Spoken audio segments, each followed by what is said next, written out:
Baghdad/Ankara, at least 332 people have been killed in Iran and Iraq after a powerful magnitude 7.3 earthquake hit the region, as rescuers step up efforts to find dozens trapped under rubble.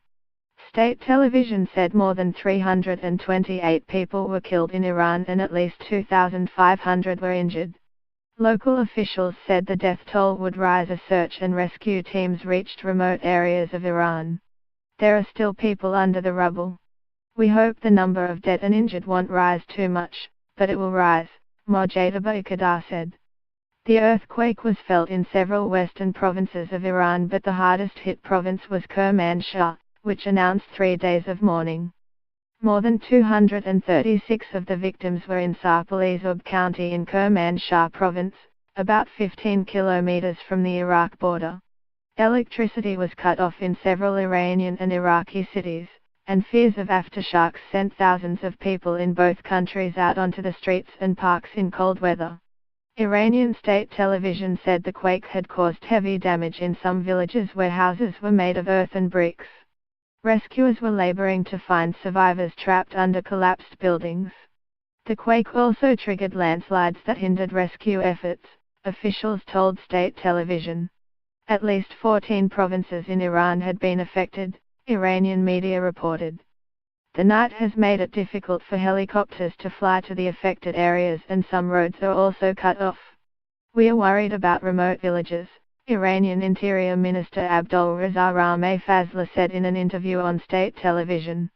Iran's Supreme Leader Ayatollah Ali Khamenei offered his condolences on Monday, urging all government agencies to do all they could to help those affected. Meanwhile, a strong magnitude 6.5 quake struck the Pacific coast of Costa Rica near its capital city San Jose on Sunday night, but there were no initial reports of injuries or damage to infrastructure. There was no Pacific-wide tsunami threat, the U.S. National Weather Service said.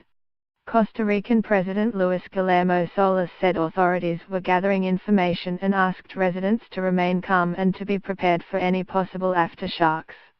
A witness said the quake was felt very briefly in San Jose, but it was enough to startle residents. "We're very scared. It's been years since we felt such a strong one," said Otto Vargas, a university professor in San Jose.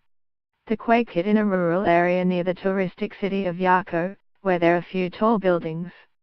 Costa Rica's National Emergency Commission said it is monitoring the situation.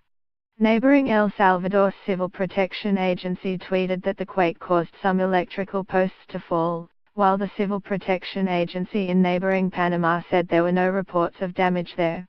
The quake, initially measured as much as magnitude 6.8, was centered 69 kilometers southwest of San Jose at a depth of 20 kilometers, the U.S. Geological Survey said. Reuters.